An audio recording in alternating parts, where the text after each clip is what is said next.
Hey guys, Kevin here with eTrailer, and today we're going to be taking a look at DeeMaxx's line of replacement brake pads for 7 to 8K assemblies.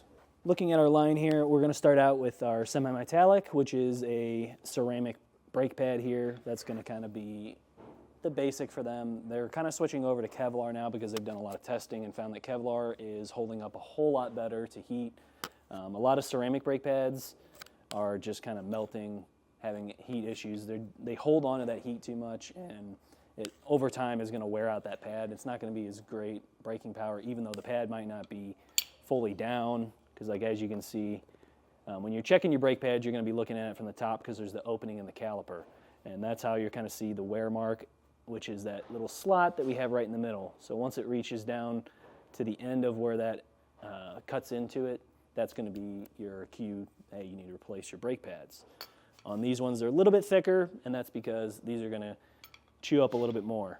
On our Kevlar, these will kind of run down a little bit faster than the ceramic pads will, but these do a much better job at heat dissipation. So these aren't getting ruined as quickly as those ceramic pads are. Following that, we also have a stainless steel backing. That's going to be for your marine applications, and it's going to have a over 1,000-hour salt spray rating. What separates DeeMaxx from the rest is that they've also added in chamfers on each end. So you can see that these, especially on the semi-metallic, it kind of cuts down a little bit more. And then they have these little slots cut into it. And what that does is it breaks up the vibration pattern. So as these are scraping against the rotor, these are going to make a bunch of squealing noises. With that in place, and then the chamfer, what that does is it kind of breaks up that pattern. So it's going to provide a much quieter brake experience versus your standard pads. So as a brief overview, each of these pads has their own specific purpose. If you're really just looking for your base, you know, I want to get the job done, I'm not doing any marine stuff, I'm not really going to be in any kind of salty, snowy areas where I'm going to get a lot of road salt up on here that could potentially rust away. That's where you're going to want to stick with just the painted back and Kevlar brake pad. Now, like I said before, if you want marine applications, you're going to want to go ahead with that stainless steel just so that that's not getting all corroded. And also, say you're up north, you get a ton of snow, maybe you're in Michigan and you're dealing with a lot of road salt, that's where this is going to come into play, because these can rust out real quick because you're just flinging water and salt all over it the whole time you're driving. But the application or install for each of these is really going to be the same. It's super easy to do, so why don't we go ahead and show you. If we look at the back side, we're going to have two pistons right here. We're going to take our 1/2-inch wrench. We're going to loosen those up. Now you don't have to fully go out. This has only got a few threads really into that mounting bracket for the caliper.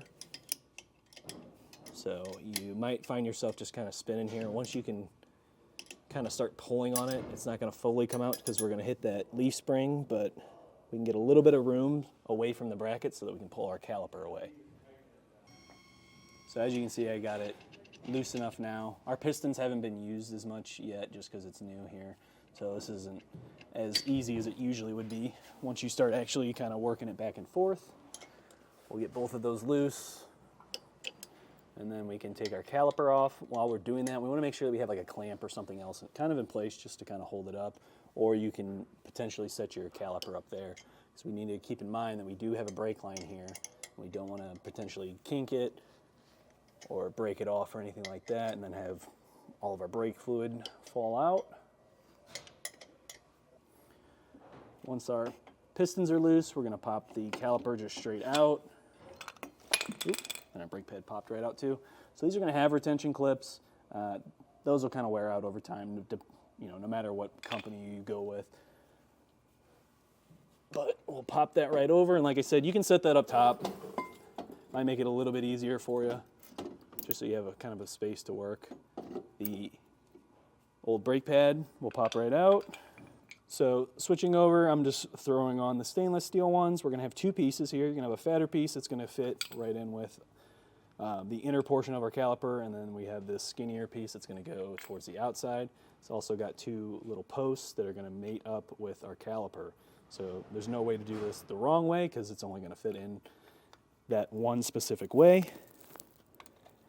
What we'll do is we'll compress the spring because this is going to fight you if you try to just go straight in with it. It's kind of catching the spring on the inside of the caliper.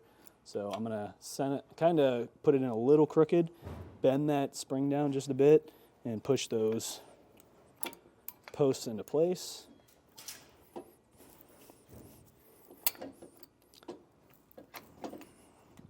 And that spring is kind of also pushing back against us, so you'll kind of have to hold that, or you can just start with the inside to make it a little bit easier. But that's also just pops right into place.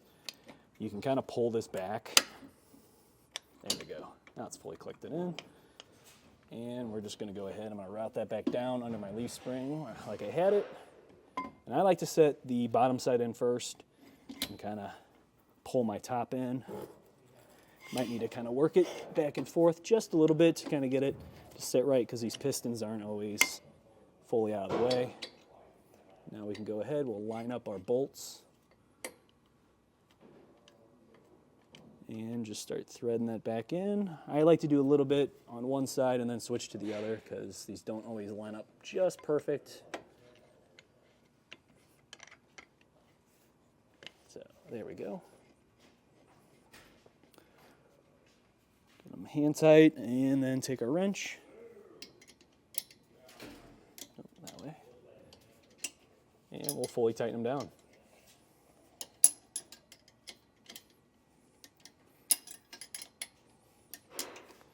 Looking at the top of our caliper, we have this opening so that you can see that wear mark on there. So before you go out on a trip, maybe this is only used on a camper and you're not using it that often, you want to definitely make sure you come over, take a look at this, see how far in you are. You know, once that brake pad gets down at the end of that wear mark, that's going to be it. You need to take them back out and start with some new brake pads.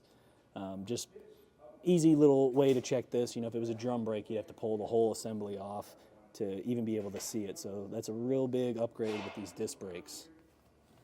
Well, I think that about does it for today's look at DeeMaxx's line of replacement brake pads for 7 to 8K assemblies. If you need any help picking out the right brake pad for your application, feel free to hit us up with a question, comment, or email, and we'd be happy to help you out.